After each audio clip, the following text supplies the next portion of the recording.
ನಮಸ್ಕಾರ. ಇದೀಗ ತಾನೇ ಬಂದ ರಾಜ್ಯದ ಮುಖ್ಯವಾದ ಮಾಹಿತಿಗಳು. ಮಹಿಳಾ ಮತ್ತು ಮಕ್ಕಳ ಅಭಿವೃದ್ಧಿ ಇಲಾಖೆಯಿಂದ ಗೃಹಲಕ್ಷ್ಮಿ ಯೋಜನೆ ಫಲಾನುಭವಿಗಳಿಗೆ ಮುಖ್ಯವಾದ ಸೂಚನೆ. ಈ ತಪ್ಪು ಮಾಡಿ ಬಲೆಯಲ್ಲಿ ಸಿಲುಕಿ ಹಾಕಿಕೊಳ್ಳಬೇಡಿ. ಗೃಹಲಕ್ಷ್ಮಿ ಯೋಜನೆ ಹಣ ಜಮೆ ಆಗುತ್ತಿಲ್ವಾ? ಹಾಗಾದ್ರೆ ವಿಡಿಯೋ ಪೂರ್ತಿಯಾಗಿ ನೋಡಿ. ಗದಗ ಜಿಲ್ಲೆಯಲ್ಲಿ ಗೃಹಲಕ್ಷ್ಮಿ ಯೋಜನೆ ಹಣದಿಂದಲೇ ಸರ್ಕಾರಿಯ ಶಾಲಾ ಮಕ್ಕಳಿಗೆ ಬ್ಯಾಗ್ ಕೊಡಿಸಿದ ಗೃಹಲಕ್ಷ್ಮಿಯರು ಎಲ್ಲ ಮಾಹಿತಿ ಬಂದಿವೆ. ಮುಖ್ಯಮಂತ್ರಿ ಬದಲಾವಣೆ ಬಗ್ಗೆ ಸಿಟಿ ರವಿಯವರ ವ್ಯಂಗ್ಯ. ಮುಖ್ಯಮಂತ್ರಿ ಮುಖ ಮಾತ್ರ ಬದಲಾವಣೆ ಆಗ್ತಾ ಇದೆ, ಸಕಾರಾತ್ಮಕ ಬದಲಾವಣೆ ಆಗುತ್ತಿಲ್ಲ ಎಂದಿದ್ದಾರೆ. ಏನಿದು ಮಾಹಿತಿ ನೋಡೋಣ. ಇನ್ನು ಸಿಎಂ ಗದ್ದುಗೆ ಇರುತ್ತಿರುವ ಡಿಕೆ ಶಿವಕುಮಾರ್ ಅವರಿಗೆ ಹೊಸ ತಲೆನೋವು. ಬೆಂಗಳೂರು ಅಭಿವೃದ್ಧಿ ಖಾತೆ ಮೇಲೆ ಸ್ವಪಕ್ಷದವರದ್ದೇ ಕಣ್ಣು.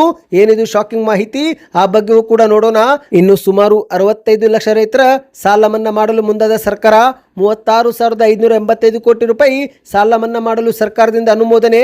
ಸಚಿವ ಸಂಪುಟ ಸಭೆಯಲ್ಲಿ ಗ್ರೀನ್ ಸಿಗ್ನಲ್ ಸಿಕ್ಕಿದೆ. ಮತ್ತೊಂದೆಡೆಯಲ್ಲಿ ಬಿಪಿಎಲ್ ಪಡಿತರ ಚೀಟಿದಾರರಿಗೂ ಕೇಂದ್ರ ಸರ್ಕಾರದಿಂದ ಸಿಹಿ ಸುದ್ದಿ. ಸಾರ್ಥಕ PDS ಯೋಜನೆ ಜಾರಿಗೆ ತರಲು ಗ್ರೀನ್ ಸಿಗ್ನಲ್ ಕೊಡಲಾಗಿದೆ. ಏನಿದು ಯೋಜನೆ, ಯಾರಿಗೆ ಲಾಭವಾಗುತ್ತೆ, ಈ ಎಲ್ಲ ಮಾಹಿತಿ ಡೀಟೇಲ್ ಆಗಿ ನೋಡೋಕ್ಕೂ ಮೊದಲು ನೀವು ಸುದ್ದಿ ಸಮಯ ಯೂಟ್ಯೂಬ್ ಚಾನೆಲ್ಗೆ ಮೊದಲು ಬಾರಿ ಭೇಟಿ ಕೊಡ್ತಾ ಇದ್ರೆ ದಯವಿಟ್ಟು ಸಬ್ಸ್ಕ್ರೈಬ್ ಆಗಿ ಪಕ್ಕದಲ್ಲಿ ಕಾಣಿಸೋ ಗಂಟೆ ಕೂಡ ಒತ್ತಿ. ಇದರಿಂದ ಕರ್ನಾಟಕದ ಮುಖ್ಯವಾದ ಮಾಹಿತಿಗಳು ನಿಮಗೆ ಸಿಗುತ್ತವೆ. ವಿಡಿಯೋಗೆ ಲೈಕ್ ಮಾಡಿ ಮತ್ತು ವಿಡಿಯೋ ಪೂರ್ತಿಯಾಗಿ ನೋಡಿ. ಬನ್ನಿ ಸ್ನೇಹಿತರೆ, ಎಲ್ಲ ಮಾಹಿತಿಗಳನ್ನು ಡೀಟೇಲ್ ಆಗಿ ನೋಡೋಣ. ನೀವು ಕೂಡ ಗೃಹಲಕ್ಷ್ಮಿ ಯೋಜನೆ ಫಲಾನುಭವಿಗಳಾಗಿದ್ದರೆ ಮೇ ತಿಂಗಳಲ್ಲಿ 2,000 ರೂಪಾಯಿ ಜಮಾವಾಯ್ತಾ? ಕಮೆಂಟ್ ಮಾಡಿ. ಒಂದು ಕಡೆಯಲ್ಲಿ ಮುಖ್ಯಮಂತ್ರಿ ಸ್ಥಾನ ಬದಲಾವಣೆ ಆಗುತ್ತಿದ್ರೆ ಮತ್ತೊಂದೆಡೆಯಲ್ಲಿ ಗೃಹಲಕ್ಷ್ಮಿ ಯೋಜನೆಯಲ್ಲೂ ಕೂಡ ನಿಯಮಗಳು ಬದಲಾವಣೆ ಆಗ್ತಾ ಇದೆ. ಹೌದು, ಬಯೋಮೆಟ್ರಿಕ್ ಕೊಟ್ಟರೆ ಮಾತ್ರ ಗೃಹಲಕ್ಷ್ಮಿ ಯೋಜನೆ ಹಣ ಜಮೆ ಮಾಡುವಂತ ವ್ಯವಸ್ಥೆ ಜಾರಿಗೆ ತರಲು ಮುಂದಾಗಿರುವ ಸರ್ಕಾರ ಇದೀಗ ಇದೇ ಮಧ್ಯೆ ಒಂದು ಮಹಿಳೆಯರಿಗೆ ಎಚ್ಚರಿಕೆ ಕೊಟ್ಟಿದೆ. ಸಾಮಾಜಿಕ ಜಾಲತಾಣಗಳಲ್ಲಿ ಹರಿದಾಡುತ್ತಿರುವಂತಹ ಗೃಹಲಕ್ಷ್ಮಿ ಲೋನ್ ಎಂಬ ಒಂದು ಮೆಸೇಜು ಸುಳ್ಳು ಸುದ್ದಿಯಾಗಿದೆ. ಹೌದು ಸ್ನೇಹಿತರೆ, ಗೃಹಲಕ್ಷ್ಮಿ ಲೋನ್ ಯೋಜನೆ ಜಾರಿಗೆ ಮಾಡಲಾಗಿದೆ. 30,000ದಿಂದ 3 ಲಕ್ಷವರೆಗೆ ಸಾಲ ಕೊಡಲಾಗುತ್ತೆ ಎಂಬ ಒಂದು ಸುದ್ದಿ ಹರಿದಾಡಿದ್ದು, ಆದರೆ ಇದು ಸುಳ್ಳು ಸುದ್ದಿಯಾಗಿದೆ. ಸರ್ಕಾರದಿಂದ ಇಂತಹ ಯಾವುದೇ ಅಧಿಕೃತ ಯೋಜನೆ ಪ್ರಕಟವಾಗಿಲ್ಲ ಎಂದು ಮಹಿಳಾ ಮತ್ತು ಮಕ್ಕಳ ಕಲ್ಯಾಣ ಇಲಾಖೆ ಅಧಿಕಾರಿಗಳು ಎಚ್ಚರಿಸಿದ್ದಾರೆ. ಹೌದು, ಗೃಹಲಕ್ಷ್ಮಿ ಲೋನ್ ಯೋಜನೆ ಎಂಬ ಒಂದು ಅಧಿಕೃತ ಯೋಜನೆ ಪ್ರಕಟವಾಗಿರುವುದಿಲ್ಲ. ಹಾಗಾಗಿ ಮಹಿಳೆಯರು ಮೋಸ ಹೋಗಬಾರದು. ಇದು ಸುಳ್ಳು ಸುದ್ದಿಯಾಗಿದ್ದು, ಸರ್ಕಾರದಿಂದ ಯಾವುದೇ ಅಧಿಕೃತ ಮಾಹಿತಿ ಪ್ರಕಟವಾಗಿರುವುದಿಲ್ಲ ಮತ್ತು ಯಾವುದೇ ಅಪರಿಚಿತ ಮೆಸೇಜು, ಲಿಂಕ್ ಅಥವಾ ಮೊಬೈಲ್ ಕರೆ ಸ್ವೀಕರಿಸಿ ಯಾವುದೇ ಒಂದು OTP, ಬ್ಯಾಂಕ್ ಡೀಟೇಲ್ಸ್ ಶೇರ್ ಮಾಡಬಾರದು. ಮುಖ್ಯವಾಗಿ ಪರ್ಸನಲ್ ಇನ್ಫಾರ್ಮೇಶನ್ ಕೂಡ ಯಾರಿಗೂ ಕೊಡಬಾರದು ಎಂದು ಮಹಿಳಾ ಮತ್ತು ಮಕ್ಕಳ ಕಲ್ಯಾಣ ಇಲಾಖೆ ಅಧಿಕಾರಿಗಳು ಎಚ್ಚರಿಕೆ ಕೊಟ್ಟಿದ್ದಾರೆ ಸ್ನೇಹಿತರೆ. ಇನ್ನು ಈಗ ಗೃಹಲಕ್ಷ್ಮಿ ಯೋಜನೆ ಸಂಬಂಧಿಸಿದಂತೆ ಮತ್ತೊಂದು ಮಾಹಿತಿ ಮುನ್ನೆಲೆಗೆ ಬಂದಿದೆ. ಅದಕ್ಕೂ ಮೊದಲು ಮೇ ತಿಂಗಳಲ್ಲಿ ನಿಮ್ಮ ಬ್ಯಾಂಕ್ ಖಾತೆಗೆ 2,000 ರೂಪಾಯಿ ಜಮಾವಾಯ್ತಾ? ಕಮೆಂಟ್ ಮಾಡಿ. ಇದೀಗ ಗದಗ ಜಿಲ್ಲೆಯ ರೋಣ ತಾಲೂಕಿನ ಮಹಿಳೆಯರು ಗೃಹಲಕ್ಷ್ಮಿ ಯೋಜನೆ ಹಣ ಕೂಡಿಟ್ಟು ಸರ್ಕಾರಿ ಶಾಲಾ ಮಕ್ಕಳ ಮುಖದಲ್ಲಿ ನಗು ಮೂಡಿಸುವಂತಹ ಕೆಲಸ ಮಾಡಿದ್ದಾರೆ. ಹೌದು, ಪ್ರತಿ ಮನೆ ಯಜಮಾನಿಗೆ ಕೊಡಲಾಗುತ್ತಿರುವ ಗೃಹಲಕ್ಷ್ಮಿ ಯೋಜನೆಯ 2,000 ರೂಪಾಯಿ ಹಣವನ್ನು ಕೇವಲ ಮನೆ ಖರ್ಚಿಗೆ ಮಾತ್ರವಲ್ಲದೆ ಮನಸ್ಸಿದ್ರೆ ಅದರಿಂದ ಸಮಾಜವನ್ನೇ ಬದಲಾಯಿಸಬಹುದು ಎಂಬುದು ಗದಗ ಜಿಲ್ಲೆಯ ರೋಣ ತಾಲೂಕಿನ ಮಹಿಳೆಯರು ಸಾಬೀತುಪಡಿಸಿದ್ದಾರೆ. ಗೃಹಲಕ್ಷ್ಮಿ ಯೋಜನೆ 2,000 ರೂಪಾಯಿ ಹಣವನ್ನು ತಮ್ಮ ಸ್ವಂತಕ್ಕೆ ಬಳಸಿಕೊಳ್ಳದೆ ಅದೇ ಹಣವನ್ನು ಕೂಡಿಟ್ಟು ಸರ್ಕಾರಿಯ ಶಾಲಾ ಮಕ್ಕಳಿಗೆ ಉಚಿತವಾಗಿ ಬ್ಯಾಗ್ ಅನ್ನು ವಿತರಿಸಿದ್ದಾರೆ. ಹೌದು, ತಮಗೆ ಜಮೆ ಆಗುತ್ತಿರುವ ಗೃಹಲಕ್ಷ್ಮಿ ಯೋಜನೆ ಹಣವನ್ನು ವ್ಯರ್ಥ ಮಾಡದೆ ಒಂದು ಕಡೆಗೆ ಒಟ್ಟುಗೂಡಿಸಿ ಜೂನ್ 1ರಂದು ಶಾಲೆ ಪುನರಾರಂಭಗೊಳ್ಳುವ ದಿನದಂದೇ ಬಡ ಕುಟುಂಬಗಳ ಮಕ್ಕಳಿಗೆ ಹೊರೆಯಾಗಬಾರದು ಎಂಬ ಉದ್ದೇಶದಿಂದ ಎಲ್ಲ ಹಣದಿಂದ ಸುಂದರವಾದ ಸ್ಕೂಲ್ ಬ್ಯಾಗ್ ಖರೀದಿಸಿ ಮಕ್ಕಳಿಗೆ ಉಚಿತವಾಗಿ ವಿತರಿಸಿದ್ದಾರೆ. ನಿಮ್ಮ ಬ್ಯಾಂಕ್ ಖಾತೆಗೂ ಗೃಹಲಕ್ಷ್ಮಿ ಯೋಜನೆ ಹಣ ಜಮೆ ಆಗ್ತಾ ಇದೆಯಾ? ಜಮೆ ಆಗುತ್ತಿದ್ರೆ ಎಷ್ಟು ಕಂತು ಇದುವರೆಗೆ ಬಂದಿದೆ? ಕಮೆಂಟ್ ಮಾಡಿ. ಬನ್ನಿ ಮತ್ತೊಂದು ಮಾಹಿತಿಗೆ ಹೋಗೋಣ. ನಿಮಗೆಲ್ಲರಿಗೂ ಗೊತ್ತಿರುವಂತೆ ಸಿಎಂ ಸ್ಥಾನಕ್ಕೆ ಸಿದ್ದರಾಮಯ್ಯನವರು ರಾಜೀನಾಮೆ ಸಲ್ಲಿಕೆ ಮಾಡಿದ್ದಲ್ಲದೆ ಮುಂದಿನ ಮುಖ್ಯಮಂತ್ರಿ DK ಶಿವಕುಮಾರ್ ಎಂದು ಘೋಷಣೆ ಮಾಡಿದ್ದು, ಇದೇ ಸಮಯದಲ್ಲಿ ವಿಧಾನ ಪರಿಷತ್ ಸದಸ್ಯ CT ರವಿಯವರು ಈ ಬಗ್ಗೆ ವ್ಯಂಗ್ಯವಾಡಿದ್ದಾರೆ. ಮುಖ ಅಷ್ಟೇ ಬದಲಾವಣೆ ಆಗ್ತಾ ಇದೆ, ಸಕಾರಾತ್ಮಕ ಬದಲಾವಣೆ ಇರೋದಿಲ್ಲ ಎಂದು ಮಾಧ್ಯಮಗಳ ಮುಂದೆ ಹೇಳಿದ್ದಾರೆ.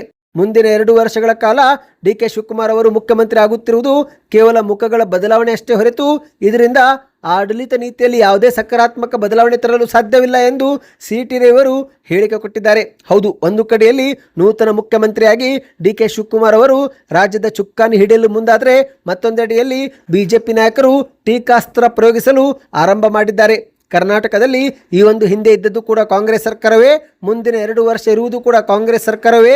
ಉಪಮುಖ್ಯಮಂತ್ರಿ ಆಗಿದ್ದವರು ಮುಖ್ಯಮಂತ್ರಿ ಹುದ್ದೆಗೆ ಏರುತ್ತಿದ್ದಾರೆ ಹೊರತು ಅದು ಬಿಟ್ಟರೆ ಜನಸಾಮಾನ್ಯರ ಬದುಕಿನಲ್ಲಿ ಯಾವುದೇ ಕ್ರಾಂತಿಕಾರಿ ಆಡಳಿತಾತ್ಮಕ ಸುಧಾರಣೆ ಕಂಡು ಬರೋದಿಲ್ಲ ಎಂದು CT ರವಿಯವರು ಹೇಳಿಕೆ ಕೊಟ್ಟಿದ್ದಾರೆ. ಈಗ ನೂತನ ಮುಖ್ಯಮಂತ್ರಿಯಾಗಿ DK ಶಿವಕುಮಾರ್ ಅವರು CM ಸ್ಥಾನ ಪಡೆದುಕೊಂಡ ನಂತರ ಕೆಲವು ಸಚಿವರು ತಮ್ಮ ಸ್ಥಾನ ಕಳೆದುಕೊಳ್ಳಬಹುದು ಅಥವಾ ಹೊಸ ಮುಖಗಳು ಸಚಿವ ಸಂಪುಟ ಸೇರಬಹುದು, ಅದು ಬಿಟ್ಟರೆ ಬೇರೇನೂ ಆಗೋದಿಲ್ಲ ಎಂದಿದ್ದಾರೆ. ಈ ಒಂದು ಹೊಸ ಸರ್ಕಾರವು ಜನರಿಗೆ ಭ್ರಷ್ಟಾಚಾರ ಮುಕ್ತ ಆಡಳಿತ ನೀಡುತ್ತೆ ಎನ್ನುವ ವಿಶ್ವಾಸ ನನಗಂತೂ ಖಂಡಿತವಿಲ್ಲ ಎಂದು ಸಿ.ಟಿ. ರವಿಯವರು ಸ್ಪಷ್ಟಪಡಿಸಿದ್ದಾರೆ. ಇದೇ ವೇಳೆ ಮತ್ತೆ ಮುಂದುವರೆದು ಮಾತನಾಡಿ, ಕಳೆದ 3 ವರ್ಷ ಅವಧಿಯಲ್ಲಿ ರಾಜ್ಯ ಸರ್ಕಾರದ ಸಚಿವರು ಸಾರ್ವಜನಿಕರ ಸಮಸ್ಯೆ ಆಲಿಸುವಲ್ಲಿ ಸಂಪೂರ್ಣ ವಿಫಲರಾಗಿದ್ದಾರೆ. ರಾಜ್ಯದ ಯಾವುದೇ ಭಾಗದಲ್ಲೂ ಸಚಿವರು ಪ್ರವಾಸ ಮಾಡಿ ಜನರ ಕಷ್ಟಗಳಿಗೆ ಸ್ಪಂದಿಸಿಲ್ಲ. ಕೆಲ ಸಚಿವರು ಕೇವಲ ಅನಗತ್ಯ ವಿವಾದಾತ್ಮಕ ಹೇಳಿಕೆ ಕೊಡುವ ಮೂಲಕ ಅಧಿಕಾರದಲ್ಲಿ ಇದ್ದೇವೆ ಎಂಬುದನ್ನು ಮಾಧ್ಯಮಗಳ ಮುಂದೆ ತೋರಿಸಿಕೊಂಡ್ರೆ, ಇನ್ನು ಕೆಲ ಸಚಿವರು ಇದ್ದು ಕೂಡ ಇಲ್ಲದಂತೆ ನಿಷ್ಕ್ರಿಯರಾಗಿದ್ರು ಎಂದು ಸಿ.ಟಿ. ರವಿಯವರು ಟೀಕೆ ಮಾಡಿದ್ದಾರೆ. ಬನ್ನಿ ಸ್ನೇಹಿತರೆ, ಮತ್ತೊಂದು ಮಾಹಿತಿಗೆ ಹೋಗೋಣ. ಸಿಎಂ ಸ್ಥಾನ ಏರುತ್ತಿರುವ ಡಿ.ಕೆ. ಶಿವಕುಮಾರ್ ಅವರಿಗೆ ಹೊಸ ತಲೆನೋವು ಶುರುವಾಗಿದೆ. ಹೌದು ಗೆಳೆಯರೆ, ಮುಖ್ಯಮಂತ್ರಿ ಹುದ್ದೆ ಏರಲಿರುವಂತಹ ಡಿ.ಕೆ. ಶಿವಕುಮಾರ್ ಅವರು ಬ್ರ್ಯಾಂಡ್ ಬೆಂಗಳೂರು ಯೋಜನೆ ಘೋಷಣೆ ಮಾಡಿದ್ರು. ಅಷ್ಟು ಮಾತ್ರವಲ್ಲ, 3 ವರ್ಷಗಳಿಂದ ಉಪಮುಖ್ಯಮಂತ್ರಿ ಆಗೋ ಜೊತೆಗೆ ಬೆಂಗಳೂರು ಅಭಿವೃದ್ಧಿ ಖಾತೆ ಸಚಿವರಾಗಿಯೂ ಕೂಡ ಡಿ.ಕೆ. ಶಿವಕುಮಾರ್ ಅವರು ಜವಾಬ್ದಾರಿ ನಿರ್ವಹಿಸಿದ್ದಾರೆ. ಆದರೆ ಇದೀಗ ಈ ಒಂದು ಬೆಂಗಳೂರು ಅಭಿವೃದ್ಧಿ ಖಾತೆ ಮೇಲೆ ಸ್ವಪಕ್ಷದವರೇ ಕಣ್ಣಿಟ್ಟಿದ್ದಾರೆ. ಹೌದು, ಇದೀಗ ಮುಖ್ಯಮಂತ್ರಿ ಆದ ಮೇಲೂ ಕೂಡ ಡಿ.ಕೆ. ಶಿವಕುಮಾರ್ ಅವರೇ ಈ ಒಂದು ಖಾತೆ ನಿರ್ವಹಿಸುವುದು ಕೆಲ ಶಾಸಕರಿಗೆ, ಸಚಿವರಿಗೆ ಇಷ್ಟವಾಗಿಲ್ಲ ಸ್ನೇಹಿತರೆ. ಹೌದು, ಈ ಒಂದು ಹಿಂದೆ ಬೆಂಗಳೂರಲ್ಲಿ ಮಹತ್ವದ ಯೋಜನೆ ಜಾರಿಗೆ ತರುವ ಮೂಲಕ ಬ್ರ್ಯಾಂಡ್ ಬೆಂಗಳೂರು ಮಾಡುತ್ತಿರಂತ ಡಿ.ಕೆ. ಶಿವಕುಮಾರ್ ಅವರು ಸದ್ಯ ಈ ಒಂದು ಬೆಂಗಳೂರು ಖಾತೆ ಜವಾಬ್ದಾರಿಯನ್ನು ತಾವೇ ಮುಂದುವರಿಸುತ್ತಾರೋ ಅಥವಾ ಬೇರೆಯವರಿಗೆ ಬಿಟ್ಟು ಕೊಡುತ್ತಾರೋ ಎನ್ನುವ ಪ್ರಶ್ನೆ ಉದ್ಭವವಾಗಿದೆ. ಸದ್ಯ ಈ ಒಂದು ಪ್ರಶ್ನೆಗೆ ಉತ್ತರ ನಾಳೆ ನಡೆಯುವಂತಹ ಪದಗ್ರಹಣ ಅಂದರೆ ಪ್ರಮಾಣ ವಚನ ಸ್ವೀಕಾರ ಕಾರ್ಯಕ್ರಮದಲ್ಲೇ ಗೊತ್ತಾಗುವ ಸಾಧ್ಯತೆ ಇದೆ. ಇನ್ನು ನಮಗೆ ಬಂದಿರುವ ಮೂಲಗಳ ಮಾಹಿತಿ ಪ್ರಕಾರ ಡಿ.ಕೆ. ಶಿವಕುಮಾರ್ ಅವರು ಬೆಂಗಳೂರು ಅಭಿವೃದ್ಧಿ ಖಾತೆ ತಮ್ಮಲ್ಲಿ ಉಳಿಸಿಕೊಳ್ಳುವ ಸಾಧ್ಯತೆ ಇದೆ. ಆದರೆ ಸ್ನೇಹಿತರೆ, ಇದಕ್ಕೆ ಕಾಂಗ್ರೆಸ್ ಸಚಿವರಿಂದ ತೀವ್ರ ವಿರೋಧ ವ್ಯಕ್ತವಾಗಿದೆ. ಬೆಂಗಳೂರು ಅಭಿವೃದ್ಧಿಗೆ ಪೂರ್ಣಾವಧಿ ಸಚಿವರೇ ಬೇಕು ಎನ್ನುವುದು ಸ್ವಪಕ್ಷದ ಕೆಲವು ನಾಯಕರ ವಾದವಾಗಿದೆ. ಬನ್ನಿ ಸ್ನೇಹಿತರೆ, ಮತ್ತೊಂದು ಮಾಹಿತಿಗೆ ಹೋಗೋಣ. ಅದಕ್ಕೂ ಮೊದಲು ನೀವು ಕೂಡ ರೈತರಾಗಿದ್ದರೆ ಮತ್ತು ಅದರಲ್ಲೂ ಕೂಡ ಬೆಳೆ ಸಾಲ ಅಥವಾ ಸಾಲ ಮಾಡಿಕೊಂಡಿದ್ರೆ ಯಾವ ವರ್ಷದಲ್ಲಿ ಸಾಲ ಮಾಡಿದ್ದೀರಾ ಕಮೆಂಟ್ ಮಾಡಿ. ಇದೀಗ ಸಾಲ ಮಾಡಿದಂಥ ರೈತರಿಗೆ ಸಾಲ ಮನ್ನಾ ಮಾಡಲು ಸರ್ಕಾರದಿಂದ ಗ್ರೀನ್ ಸಿಗ್ನಲ್ ಬಂದಿದೆ. ಕೃಷಿಯನ್ನೇ ನಂಬಿಕೊಂಡು ಬದುಕುತ್ತಿರುವ ಅನ್ನದಾತರಿಗೆ ಮಳೆಗಾಲದ ಆರಂಭದ ಸಮಯದಲ್ಲಿ ಗುಡ್ ನ್ಯೂಸ್ ಸಿಕ್ಕಿದೆ. ಮಹಾರಾಷ್ಟ್ರದ ಸರ್ಕಾರ ಅಲ್ಲಿನ ರೈತರ ಸಾಲ ಮನ್ನಾ ಮಾಡೋ ನಿರ್ಧಾರ ಮಾಡಿದೆ. ಹೌದು, ಇವತ್ತು ನಡೆದಂಥ ಸಚಿವ ಸಂಪುಟ ಸಭೆಯಲ್ಲಿ ಮಹಾರಾಷ್ಟ್ರ ಸರ್ಕಾರವು ಅಲ್ಲಿನ ರೈತರ ಸಾಲ ಮನ್ನಾಗೆ ಅನುಮೋದನೆ ಕೊಟ್ಟಿದೆ ಸ್ನೇಹಿತರೆ. ಹೌದು, ಬಜೆಟ್ನಲ್ಲಿ ಘೋಷಣೆ ಮಾಡಿದಂತೆ ಸಾಲ ಮನ್ನಾ ಭರವಸೆ ಈಡೇರಿಸಲು ಸರ್ಕಾರ ಮುಂದಾಗಿದ್ದು, ಆದರೆ ಸದ್ಯಕ್ಕೆ ಅಧಿಕೃತವಾದ ದಿನಾಂಕ ಘೋಷಣೆ ಆಗಿಲ್ಲ ಎಂದು ನ್ಯೂಸ್ 18 ಮರಾಠಿಯಲ್ಲಿ ವರದಿಯಾಗಿದೆ. ಮಾಹಿತಿ ಪ್ರಕಾರ ಸ್ನೇಹಿತರೆ, ಈ ಒಂದು ಸಾಲ ಮನ್ನಾವಾದರೆ ಮಹಾರಾಷ್ಟ್ರದ ಸುಮಾರು 65 ಲಕ್ಷ ರೈತರು ಸಾಲ ಮನ್ನಾ ಲಾಭ ಪಡೆದುಕೊಳ್ಳಲಿದ್ದಾರೆ. ಸುಮಾರು 36,585 ಕೋಟಿ ರೂಪಾಯಿ ಬೃಹತ್ ನಿಧಿಯನ್ನು ಸರ್ಕಾರ ಬಿಡುಗಡೆ ಮಾಡಲು ಮುಂದಾಗಿದೆ ಎಂದು ಹೇಳಲಾಗುತ್ತಿದ್ದು, ಒಟ್ಟಿನಲ್ಲಿ ಬೆಳೆ ಸಾಲ ಮಾಡಿದಂಥ ರೈತರ ಒಂದು ಸಾಲದ ಹೊರೆ ಕಡಿಮೆ ಆಗಲಿದೆ ಎಂದು ಹೇಳಲಾಗಿದೆ.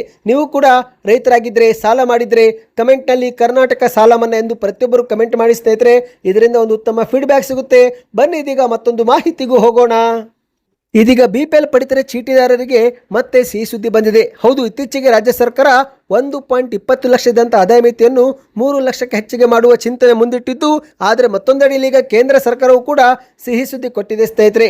ದೇಶಾದ್ಯಂತ ಸಾರ್ಥಕ PDS ಯೋಜನೆ ಜಾರಿಗೆ ತರಲು ಕೇಂದ್ರದ ಮೋದಿ ಸರ್ಕಾರ ಗ್ರೀನ್ ಸಿಗ್ನಲ್ ಕೊಟ್ಟಿದೆ. ಹೌದು, ಪಡಿತರ ವಿತರಣಾ ವ್ಯವಸ್ಥೆಯಲ್ಲಿ ನಡೆಯುತ್ತಿರುವ ಅಕ್ರಮಗಳಿಗೆ ಕಡಿವಾಣ ಹಾಕಲು ಮತ್ತು ಸಂಪೂರ್ಣ ಪಾರದರ್ಶಕತೆ ತರಲು ಸಾರ್ಥಕ PDS ಅನ್ನುವ ತಂತ್ರಜ್ಞಾನ ಜಾರಿಗೆ ತರಲು ಕೇಂದ್ರ ಸರ್ಕಾರ ಮುಂದಾಗಿದೆ. ಅಂದರೆ ಸ್ನೇಹಿತರೆ, ಭಾರತದ ಜನರಿಗೆ ಅಗತ್ಯವಿರುವಷ್ಟು ಮತ್ತು ಗುಣಮಟ್ಟದ ಆಹಾರಧನ ಒದಗಿಸುವ ನಿಟ್ಟಿನಲ್ಲಿ ಈ ಒಂದು ಹೊಸ ತಂತ್ರಜ್ಞಾನ ಜಾರಿಗೆ ಮಾಡಲಿದ್ದಾರೆ.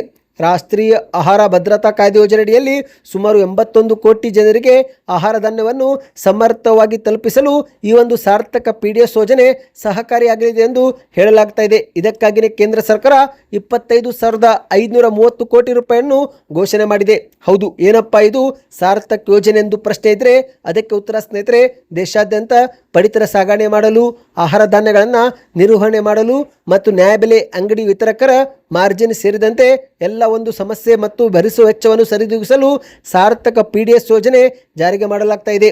ಈ ಒಂದು ಯೋಜನೆ ಜಾರಿಗೆ ಆದರೆ ಸ್ನೇಹಿತರೆ, ದೇಶಾದ್ಯಂತ ಇರುವಂತಹ ಗೋದಾಮುಗಳಿಂದ ಹೊರಡುವ ಆಹಾರ ಧಾನ್ಯಗಳನ್ನು ರಿಯಲ್ ಟೈಮ್ನಲ್ಲಿ ಚೆಕ್ ಮಾಡಬಹುದು. ಯಾವ ನ್ಯಾಯಬೆಲೆ ಅಂಗಡಿಗಳಿಗೆ ಎಷ್ಟು ಮಟ್ಟದ ಆಹಾರ ಧಾನ್ಯ ತಲುಪುತ್ತೆ ಎಂಬುದು ಕೂಡ ಗೊತ್ತಾಗುತ್ತೆ.